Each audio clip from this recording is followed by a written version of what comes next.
All right, as promised, let's check out Laura Granville in action. Freshman year wins the NCAA championship. Sophomore year wins the NCAA championship. Says, what more can I do? Let's go pro.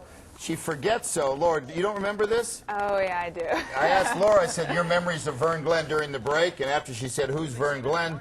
Now you remember, though, right? Yeah, yes. Definitely. That was fun. Yeah, that's all right. I guess you win 2 NCAA championships. You put Vern in your rearview mirror. No, I don't blame you. Hey, real quick, you go to Stanford, okay? McEnroe, I think he played freshman year and then jumped to the pros. Did your mom or dad or somebody say, Laura, get your degree, don't turn pro?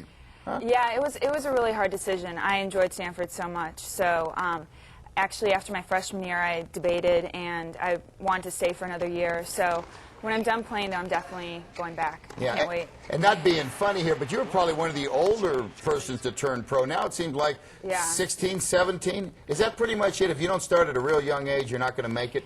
I think probably most players start before 10, yeah. And I feel like a lot of Americans now, they're turning pro at 15, 16. So I was old at 20 turning pro. Yeah. Well, what were you studying in Stanford, by the way? I didn't declare, but I probably will say psychology when I go back. Yeah. What do you do with that? Just figure out people who need help, huh? Yeah, I think I have time. I have 2 years to make up my mind. So. Yeah. Tell me about this tournament you're playing in San Francisco now. You're the #1 seed. If I said this is just a step below the events where Sharapova and Venus and Serena Williams play, would that be accurate? Yeah. I would say that this is a tournament where there's a lot of young players playing it in order to get the ranking up, and there's also some older players playing it just to get matches, and yeah, it's a good level. It's right below. Yeah, everyone says how good you are, and you back it up with 2 NCAA championships. I'm going to run Sharapova. Tell me what's the difference right now, your game and Sharapova's? Well, Sharapova's about 6'3", so it's hard definitely competing against her. She just has huge shots. So. And that grunt, is that grunt annoying to play against?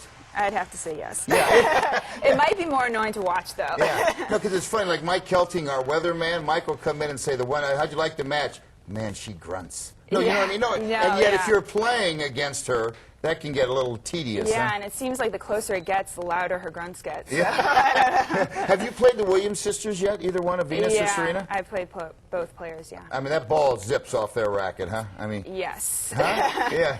Yeah. Is it hard, though, when you've reached their level and you look at them and they're criticized a lot for, oh, they're worried about their fashion, this and that. Can you understand that maybe they want to do other things with their life? Definitely. Yeah. And they're under so much pressure. I mean, every move they make is being scrutinized by the media and everyone. So, yeah, I mean, they like other things, and there's nothing wrong with that. All right. When can we see you in action again?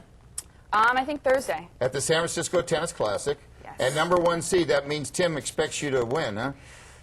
Yeah. Tim, the promoter, whose wife is the former great Peanut Louie. Yeah. And there it is. You're going to run through Sunday. So, Laura, nice to meet you. Thanks so much. Yeah, and again, I'll tell Vern you never forgot that great match. Yeah. No, I remember it now. I really do. Okay, a little tickle there. We had to remind her. All right, back to the set. We'll be rooting for Laura Granville in San Francisco this week. Indeed. Go, Laura. Okay. All right, guys. Thanks so much. We'll see you again at 11 o'clock.